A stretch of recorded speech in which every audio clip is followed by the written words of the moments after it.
मित्रों नमस्कार। सर्वेभ्यः नमो नमः। प्यारे मित्रों, आज मैं आप लोगों के सामने एक महत्वपूर्ण विषय लेकर के उपस्थित हुआ हूं और उस विषय का नाम है संस्कृत में अनुवाद करना। यह बहुत बड़ी समस्या छात्रों के लिए हो जाती है। यद्यपि वो जानते हैं, लेकिन कहीं न कहीं थोड़ी सी चूक हो जाने पर पूरा वाक्य गलत हो जाता है। तो जिनको संस्कृत में अनुवाद करना नहीं आता है वे भी जानेंगे, देखेंगे इसको अच्छी तरह से पॉइंट टू पॉइंट। और जिनको थोड़ी सी भी समस्या है उनको आज अपनी समस्या का समाधान यहाँ पर मिल जाएगा। प्यारे मित्रों, संस्कृत हमारी सबसे प्राचीनतम भाषा है। ठीक है, भारतीय संविधान में जो 22 भाषाएं हैं जिनको मान्यताएं प्राप्त हुई है उनमें संस्कृत भाषा भी एक है। और क्योंकि संस्कृत भाषा हमारी प्राचीनतम भाषा है, सभी भाषाओं की मम्मी है, माता है, जननी है। ठीक है मित्रों, तो इस संस्कृत का ज्ञान हमें होना अत्यंत अनिवार्य है।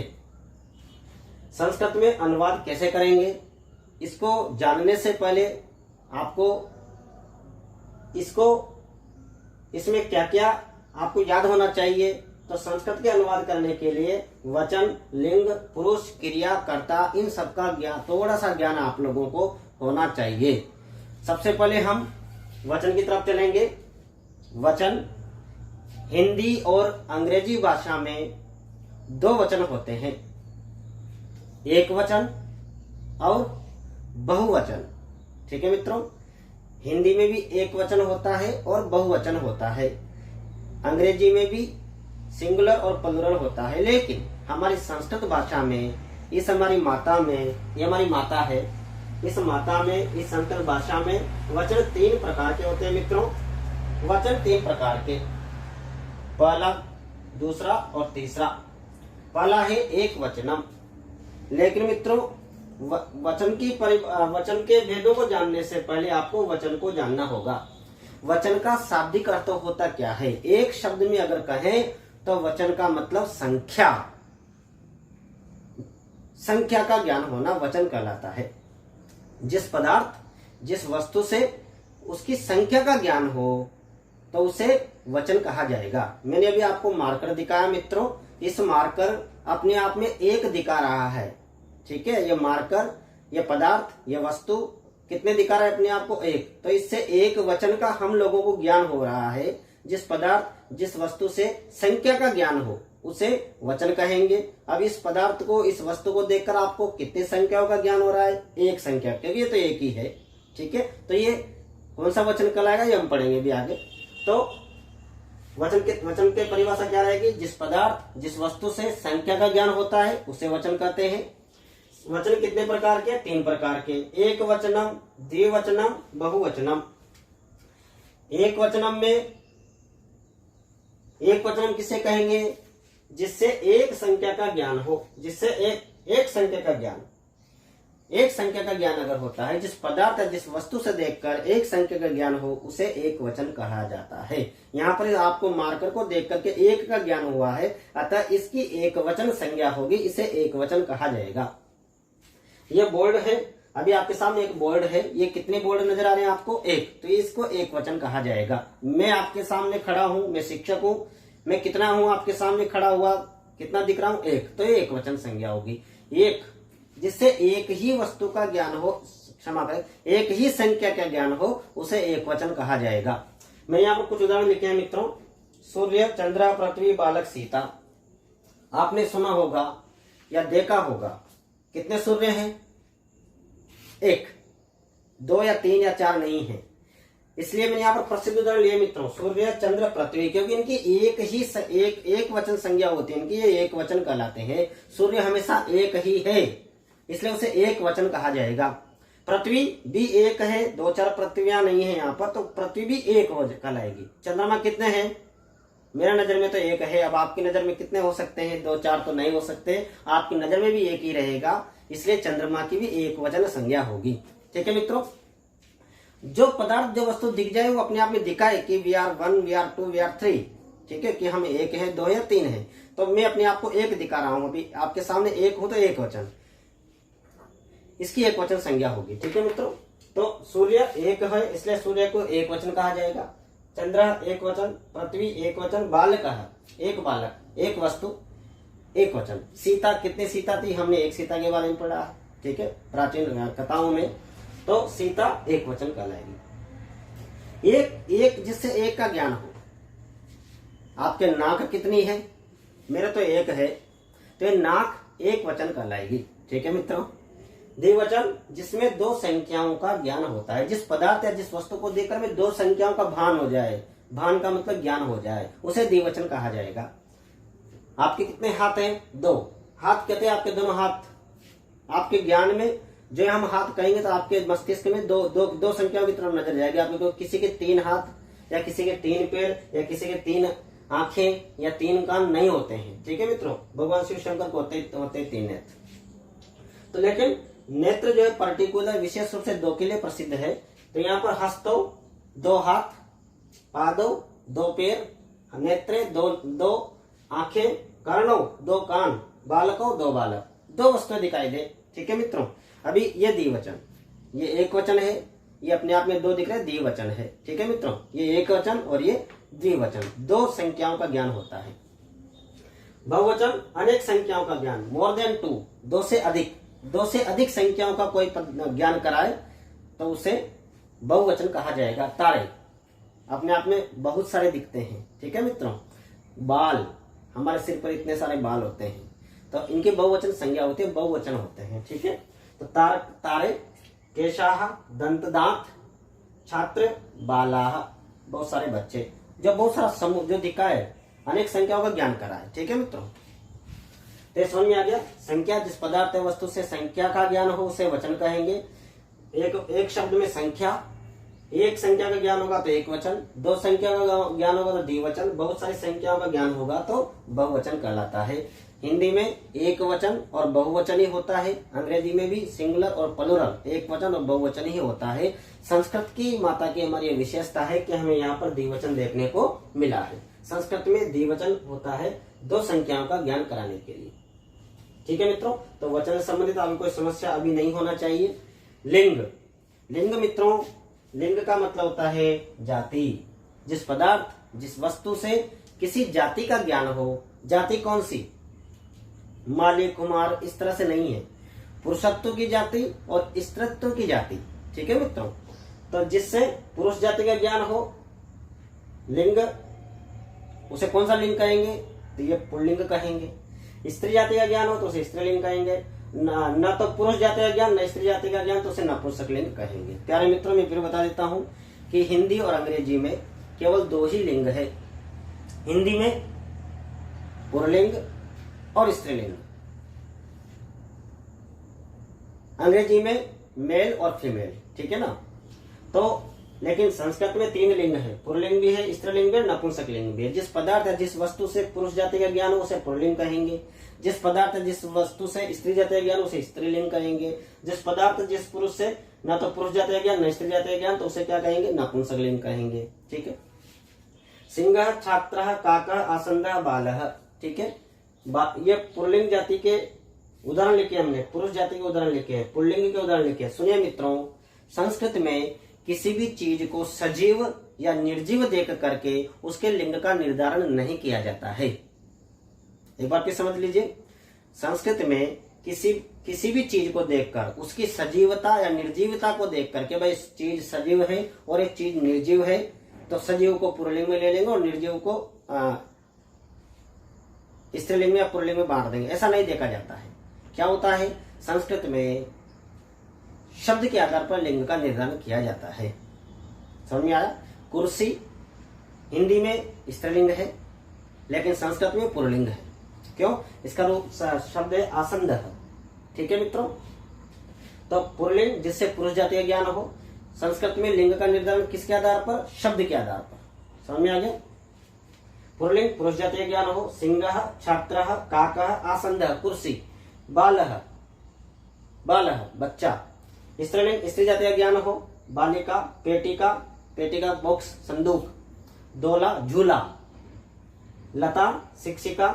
न पुरुष न स्त्री जाति का ज्ञान, द्वारम, चित्रम, मित्रम, फलम, वनम। ये नपुंसकलिंग के शब्द हैं। जानकारी के लिए बता देता हूं मित्रों कि अगर किसी बच्चे को, किसी भी मित्र को अगर हिंदी में पुल्लिंग या स्त्रीलिंग के संबंध में कोई डाउट रहता है, हिंदी की बात बता रहा हूँ, संस्कृत की नहीं बता रहा हूँ अभी यहाँ पर, क्योंकि संस्कृत में तो शब्द के आधार पर लिंग का निर्धारण किया जाता है। लेकिन मान लीजिए अगर आपको हिंदी में किसी भी चीज, किसी भी वस्तु का आपको लिंग निर्धारण करना है और आप उसको समझ नहीं पा रहे हैं कि आप पुल्लिंग है या स्त्रीलिंग है, तो आप इसको कैसे याद करेंगे? तो मित्रों उस चीज को, उस वस्तु को, उस पदार्थ को क्रिया से जोड़ दीजिए। जब आप क्रिया से जोड़ देंगे तो आपको उसका लिंग पता लग जाएगा। जैसे कुर्सी, अब कुर्सी क्या है? टूटती है, तो कुर्सी टूटती है तो स्त्रीलिंग है। दरवाजा खुलता है या खुलती है, नहीं खुलता है तो पुल्लिंग है। गेंद, गेंद क्या होती है?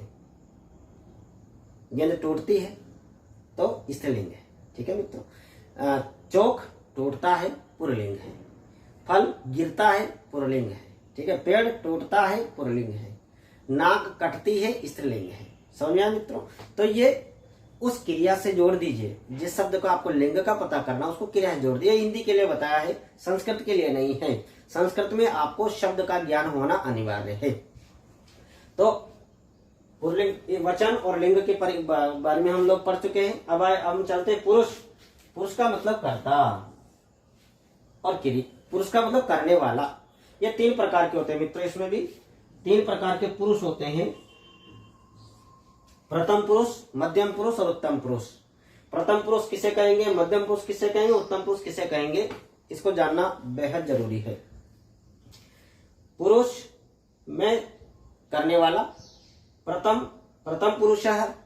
प्रथम पुरुष किसे कहेंगे या प्रथम पुरुष में किसकी गणना की जाएगी, कौन प्रथम पुरुष होगा? मान लीजिए क्रिया में आपको पुरुष देखना हो, ठीक है, तो प्रथम पुरुष जिसके बारे में बात कही जाती है, जिसके बारे में बात कही जाती है। सूर्य उदय हो रहा है, ठीक है, तो सूर्य के बारे में बात कर रहे हैं तो सूर्य प्रथम पुरुष कहलाएगा। मध्यम पुरुष सुनने वाला, श्रोता जो बीच में सुनता है, वो मध्यम पुरुष कहलाता है। जैसे तुम, जैसे मैं बोल रहा हूं और आप लोग सुन रहे हैं तुम, तो तुम जो शब्द है वो मध्यम पुरुष कहलाएगा।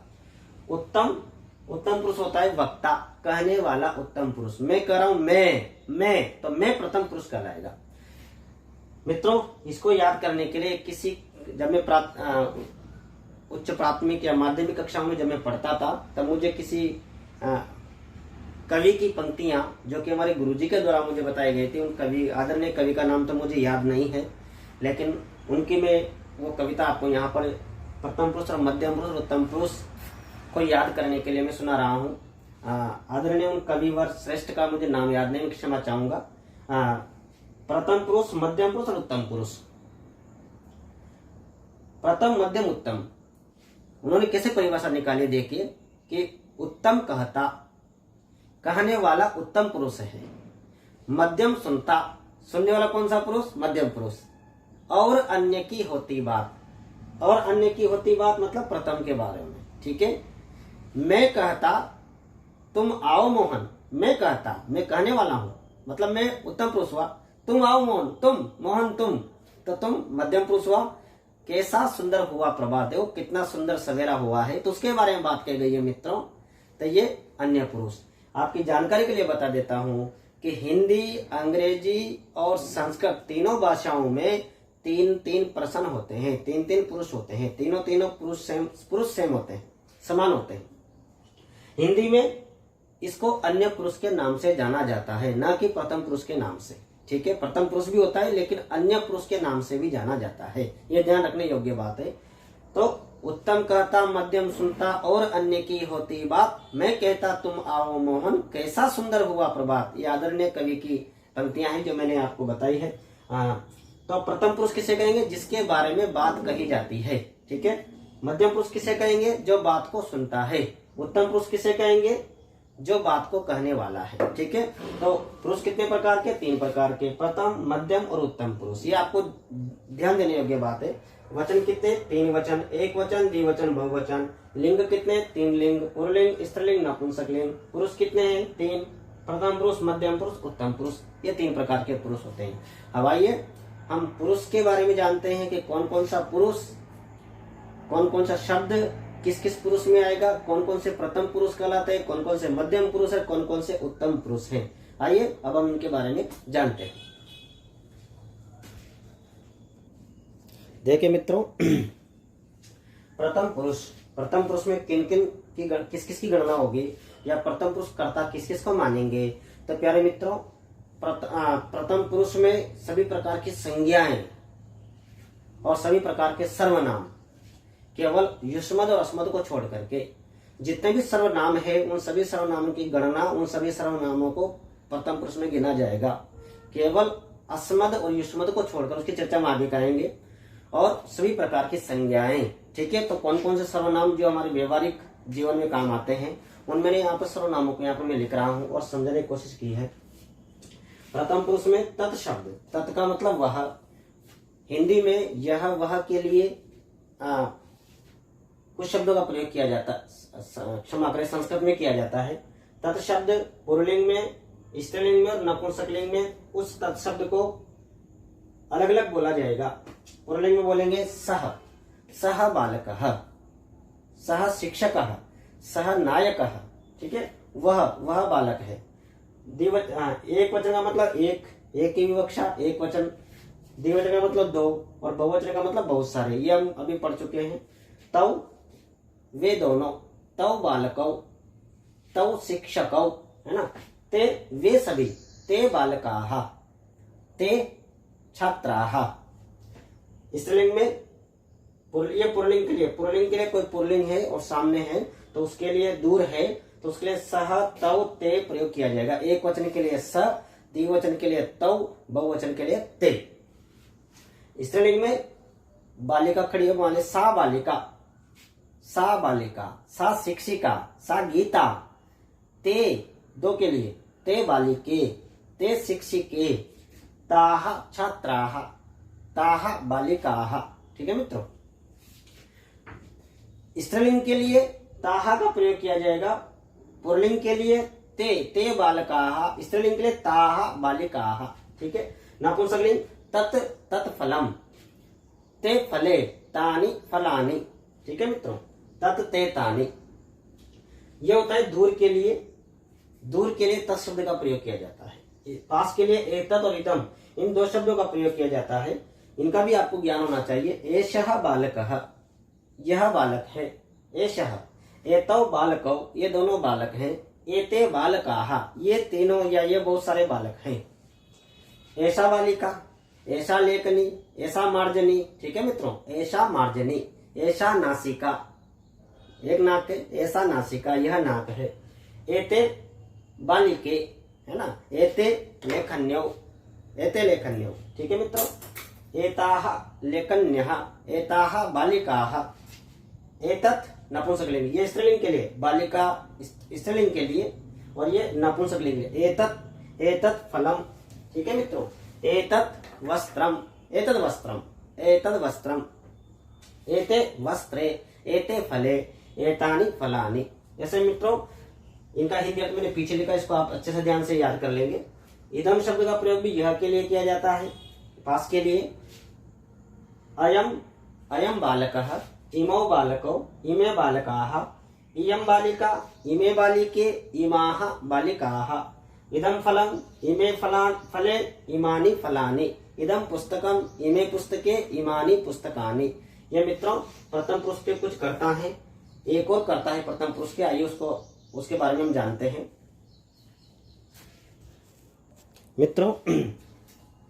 एक और होता है भवत् शब्द। भवत् शब्द आपके लिए प्रयोग में लाया जाता है। भारतीय संस्कृति परंपरा रही, हम सबको सम्मान देते हैं, इसलिए तू तुकारे से बात नहीं करते हैं, ठीक है।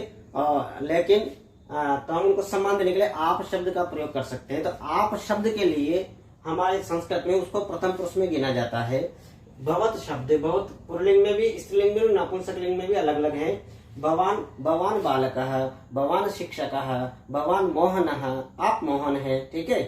भवन्तौ, आप दोनों। भवन्तः, आप सभी, पुल्लिंग के लिए। भवन्तः छात्राः, भवन्तः शिक्षकाः, भवन्तः पुरुषाः, भवन्तः जनाः, ठीक है। जैसे स्त्रीलिंग में भवती बालिका, भवती महिला, है ना। भवत्यौ आप दोनों, भवत्यः आप सभी। ठीक है मित्रों। नपुंसकलिंग भवत, भवती, भवंती, यद्यपि इसका प्रयोग व्यवहार में नहीं किया जाता है, लेकिन नपुंसकलिंग में रूप बनता है। यही अर्थ भवान आप, भवंतो आप दोनों, भवंता आप सभी। आप पढ़ते हैं तो भवान पठति। ठीक है मित्रों। चलिए हम इसके बारे में और भी चर्चा करेंगे। तो ये प्रथम पुरुष के जितने भी कर्ता हैं मैंने आप लोगों को बताए हैं, इन प्रथम पुरुष को याद करना है, कहीं न कहीं पर काम आते हैं। चलिए अब आते हैं मध्यम पुरुष। मध्यम पुरुष, मध्यम पुरुष जो बात को सुनता है, श्रोता जो होता है, मध्यम पुरुष कहलाता है मित्रों।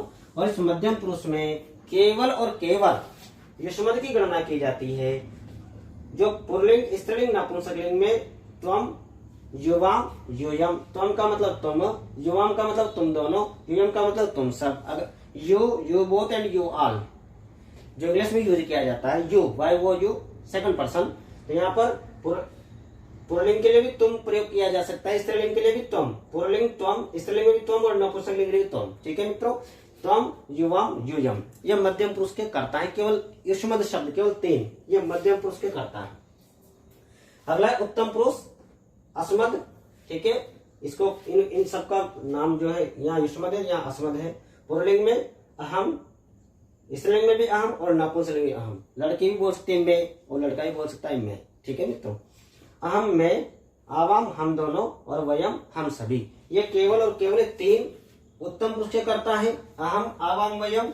और ये 3 मध्यम पुरुष के करता है, त्वम, युवाम, यूयम। और इसके अलावा जो भी आता है मित्रों, इसके अलावा जो भी आता है इनके अलावा वे सब प्रथम पुरुष में गिने जाते हैं। त्वम, युवाम, यूयम प्रथम पुरुष, मध्यम पुरुष, सॉरी क्षमा करें, मध्यम पुरुष, अहम, आवाम, वयम, उत्तम पुरुष। इन 6 के अलावा सबकी गणना प्रथम पुरुष में की जाती है। समझ में आया मित्रों। अब हम जानते हैं कि क्रिया हिंदी में, अंग्रेजी में और संस्कृत में क्रियाएं अलग अलग होती है। हम अब क्रिया के बारे में जानते हैं, क्रिया के कितने रूप होते हैं, क्रिया क्या होती है। आइए अब हम थोड़ा सा क्रिया के बारे में पढ़ लेते हैं। प्यारे मित्रों, थोड़ा काल का अध्ययन कर लेते हैं। सामान्य रूप से काल समय को कहा जाता है। आपने हिंदी में 3 प्रकार के काल पढ़े हैं, वर्तमान काल, भूतकाल और भविष्यत काल। ठीक है मित्रों। तो वर्तमान काल जो चल रहा है, भूतकाल जो हो चुका है, भविष्यत काल जो होने वाला है। ठीक है। तो वर्तमान काल को संस्कृत में लट कहा जाता है, भूतकाल को लंग कहा जाता है और भविष्यत काल को लृट कहा जाता है। काल और संस्कृत में कहलाते हैं लकार। ठीक है मित्रों। तो वर्तमान काल को लट लकार, भूतकाल को लंग लकार, भविष्यत काल को लृट लकार कहा जाता है। आज्ञात काल मित्रों, ये आज्ञात और चाहिए अर्थ में 2 और काल होते हैं। आज्ञात को लोट लकार और चाहिए अर्थ में विधिंग लकार। वस्तुतः लकार वैसे तो 11 होते हैं संस्कृत में, लेकिन संस्कृत के अनुवाद के लिए आपको 5 लकारों का ज्ञान होना अत्यंत अनिवार्य है। इसलिए मैंने यहाँ पर 5 लकारों का ही के बारे में चर्चा की है। वर्तमान काल को लट लकार कहेंगे, भूतकाल को लंग लकार कहेंगे, भविष्यत काल को लृट लकार कहेंगे, आज्ञात काल को लोट लकार कहेंगे। अब ये आज्ञात काल क्या है? किसी भी प्रकार की आज्ञा लेना या आज्ञा देना के लिए इस लकार का प्रयोग किया जाता है, लोट लकार का। और चाहिए अर्थ में विधिंग लकार का प्रयोग किया जाता है। चलिए अब ये तो थोड़ा सामान्य देना, परिचय देना आपको ये था। चल, खाद, हंस, धाव, खेल ये सब धातुएं हैं, ये क्रियाएं हैं। चल मतलब चलना, खाद मतलब खाना, हंस मतलब हंसना, धाव मतलब दौड़ना, खेल मतलब खेलना, पिब पीना। ठीक है। एक ही क्रिया के 9 रूप होते हैं। समझा मित्रों। पट जैसे मान लो पट है, इस पट धातु का लट लकार मतलब वर्तमान काल में इसके 9 रूप होंगे मित्रों। पट मतलब पढ़ना, और इस पढ़ना के 9 रूप होंगे। किसमें? संस्कृत में। कौन से लकार में? लट लकार में। यह लट लकार मतलब वर्तमान काल। ऐसे लंग में भी 9 रूप होंगे। तो 9 रूप कौन कौन से मित्रों? प्रथम पुरुष की क्रिया, यहाँ पर पुरुष आया है। प्रथम पुरुष की क्रिया कितनी होती है? 3। पठति, पठत, पठन्ति। मध्यम पुरुष की क्रिया पठसि, पठतः, पठत। उत्तम पुरुष की क्रिया पठामि, पठावः, पठामः। ये प्रथम पुरुष की 3 क्रिया। पठति एक वचन में, पठतः द्विवचन में, पठन्ति बहुवचन में। मध्यम पुरुष की भी 3 क्रिया है, पठसि, पठतः, पठते। उत्तम पुरुष की भी 3 क्रिया है, पठामि, पठावः, पठामः। इस प्रकार से पट के कितने रूप हो गए? 9 रूप। प्रथम पुरुष में अलग रहेगी, मध्यम पुरुष में अलग रहेगी और उत्तम पुरुष में अलग रहेगी। ये बात जानी। पट धातु का 9 रूप है। प्रथम पुरुष में 3, मध्यम पुरुष में 3 और उत्तम पुरुष में भी 3। ठीक है मित्रों, ये इसको याद करने का एक तरीका मैं आपको गाने के माध्यम से, हमको हमी से चुरा लो, ये आपने गाना सीखा होगा, सुना होगा। तो मैंने उस गाने को इसको याद करने की शैली अपनाई है। पठती पठत पठन्ति, पठसी पठत पठत, पठामि पठावः। अब राग को मिलाना है। पठामि पठावः, पठामि पठावः, पठामः। इस राग से हम इनको याद कर सकते हैं। चलती चलत चलन्ति, चलसी चलत चलते, चलामि चलावः, चलामि चलावः, चलामि चलावः, चलामः। ऐसे राग से हम इनको याद कर सकते हैं।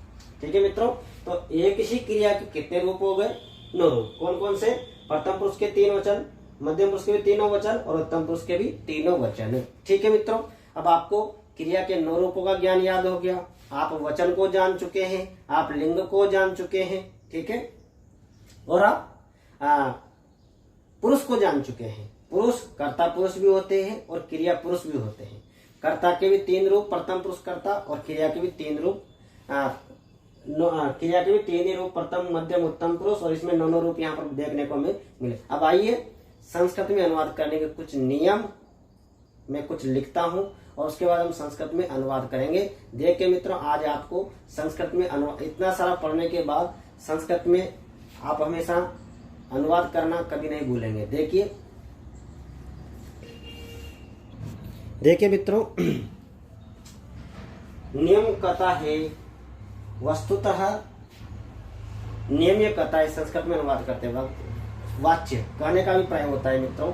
वाच्य 3 प्रकार के होते हैं जो कि हम आगे पढ़ेंगे। कर्ता जिस पुरुष का होगा, कर्ता में जो पुरुष होगा, क्रिया में भी वही पुरुष होगा।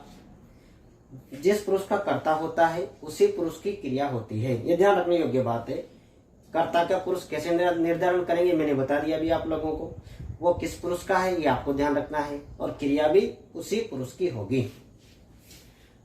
कर्ता जिस वचन का होगा, क्रिया भी उसी वचन की होगी। ये भी देखना है कर्ता में कौन सा वचन है। ठीक है, कर्ता में एक वचन है तो क्रिया भी एक वचन की, कर्ता में द्विवचन है तो क्रिया भी द्विवचन की, कर्ता में बहुवचन है तो क्रिया भी बहुवचन की, कर्ता में प्रथम पुरुष है तो क्रिया भी प्रथम पुरुष की, कर्ता में मध्यम पुरुष है क्रिया भी मध्यम पुरुष की।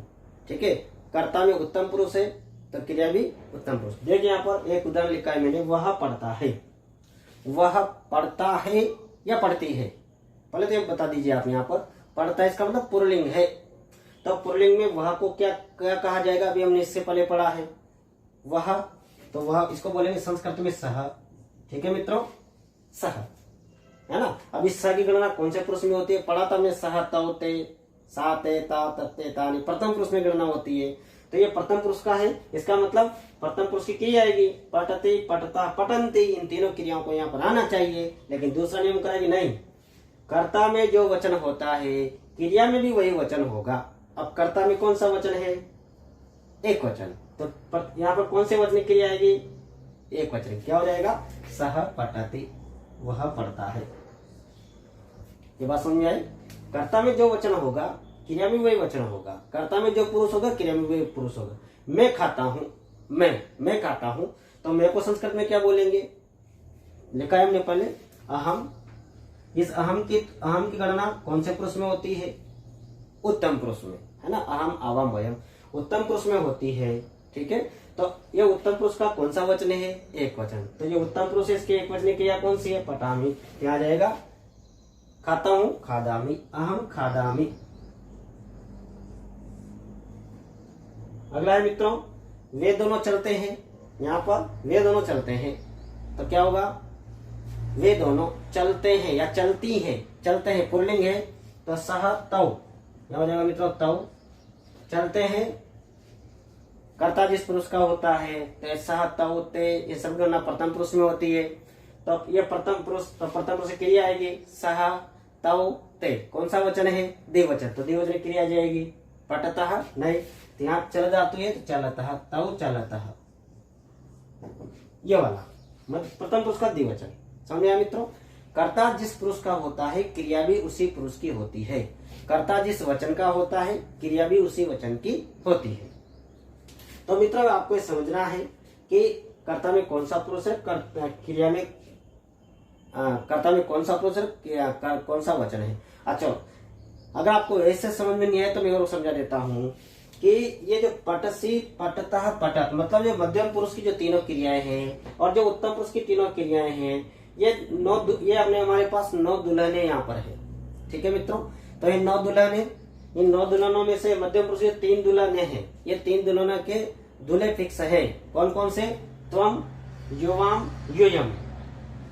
और इनके भी 3 दूल्हे फिक्स है, अहम, आवाम, वयम। समझ आया? इन 6 दुल्हनों के दूल्हे फिक्स है साथ। पटसी के साथ हमेशा मध्यम उसका एक वचन पटसी, लिखसी, खादसी, चलसी जो भी है, ठीक है, या जो भी लकार है, मध्यम पुरुष का एक वचन त्वम के साथ ही आएगा, द्विवचन युवाम के साथ आएगा और बहुवचन यूयम के साथ आएगा।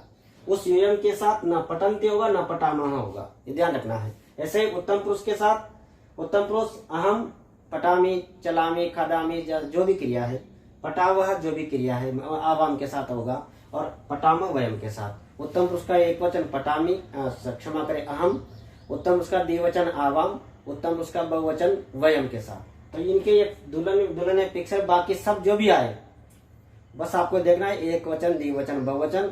संज्ञा एक वचन है तो एक वचन कर्ता हो जाएगा, क्रिया एक वचन की हो जाएगी। द्विवचन है तो द्विवचन की क्रिया आ जाएगी, बहुवचन है बहुवचन की क्रिया आ जाएगी। कुछ उदाहरण लिख रहा हूं यहाँ पर।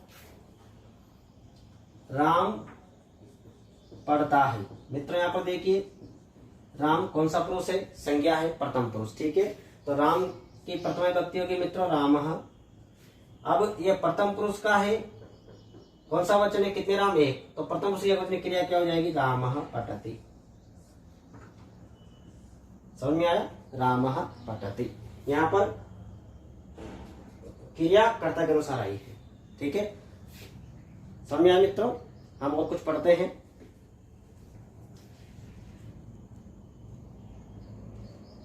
जैसा कि हम लोग पढ़ रहे हैं कि कर्ता में जो पुरुष होता है क्रिया में भी वही पुरुष होता है। कर्ता में जो वचन होता है क्रिया में भी वही वचन होता है। प्यारे मित्रों, एक बार फिर थोड़ा इसको समझ लेंगे कि यहाँ पर कर्ता के अनुसार क्रिया आएगी। क्रिया चाहे किसी भी पुरुष की हो, कर्ता जिस पुरुष का होगा क्रिया भी उसी पुरुष की होगी। कर्ता जिस वचन का होगा क्रिया भी उसी वचन की होगी। चाहे कोई सा भी लकार होवे।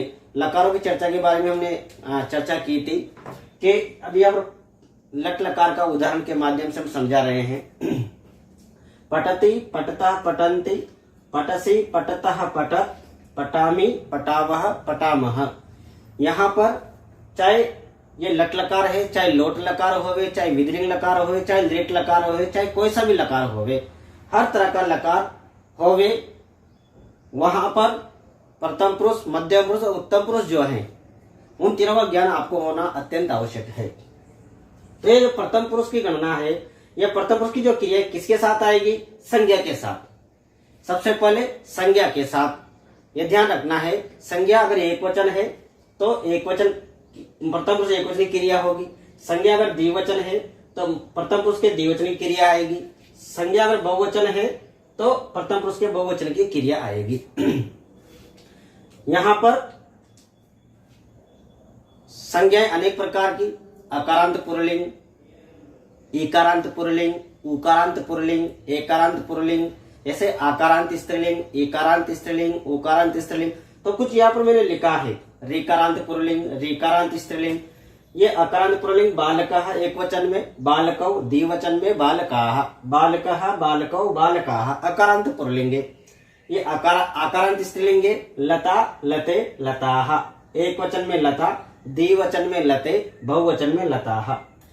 हरि इकारांत पुल्लिंग, हरि, मुनि, रवि, कवि आदि जो शब्द है इसके अनुसार होगा हरि हरि हरयः, भानु उकारांत, भानु मनु वटु जितने भी शब्द हैं उकारांत, उन सबका रूप इसके अनुसार भानु भानु भानवः।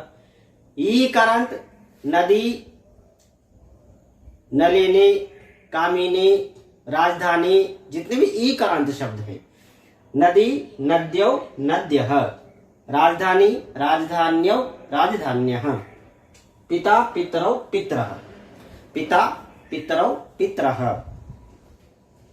माता मातरौ मातरः। ठीक है मित्रों, तो संज्ञा की गणना प्रथम पुरुष में होती है। दूसरी बात, इससे कुछ सर्वनाम जैसे कि तत्, जिसका विश्लेषण हम पहले कर चुके हैं, एतत् और इदम्, इनकी चर्चा हम पहले कर चुके हैं। वह, वे दोनों, वे सब, तो ये सब प्रथम पुरुष, ये सब प्रथम पुरुष का एक वचन, ये प्रथम पुरुष का द्विवचन और ये प्रथम पुरुष का बहुवचन। इसके अलावा जितना भी है मध्यम पुरुष और उत्तम पुरुष, मध्यम पुरुष के 3 करता है और उत्तम पुरुष के भी 3 ही करता है।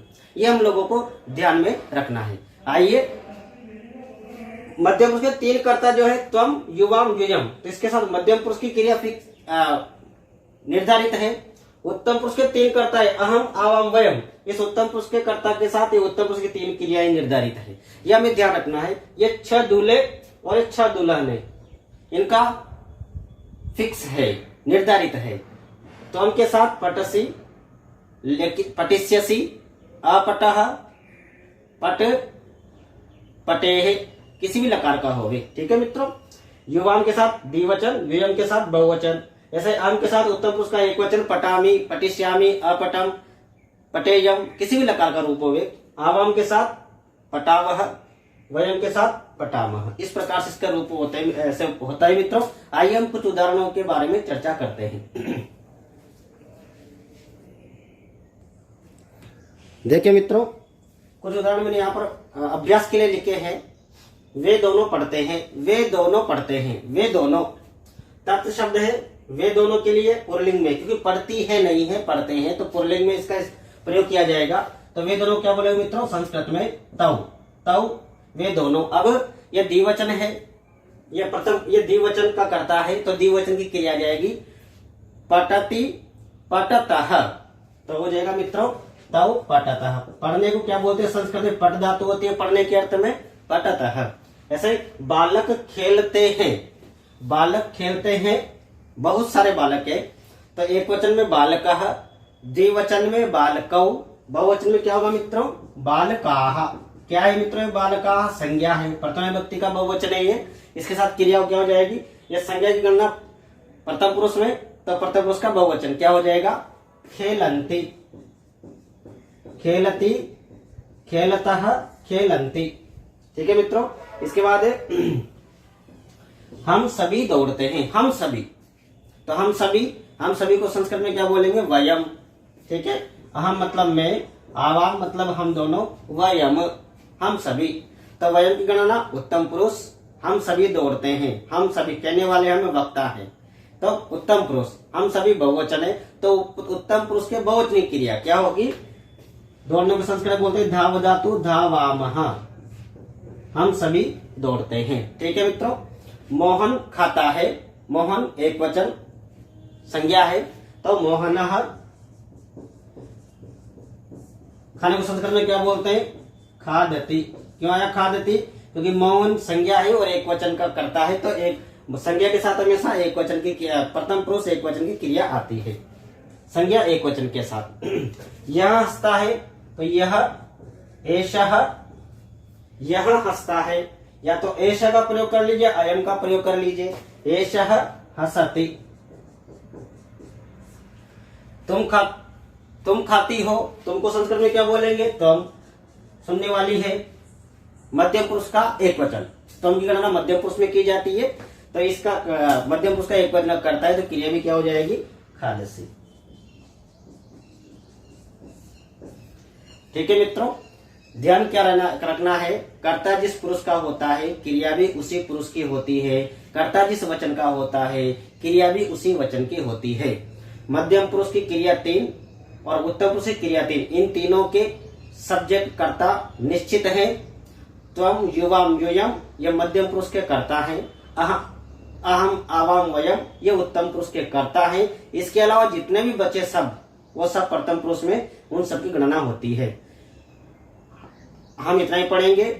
इसके बाद नए वीडियो के साथ हम पुनः उपस्थित होंगे। तब तक के लिए बहुत बहुत धन्यवाद।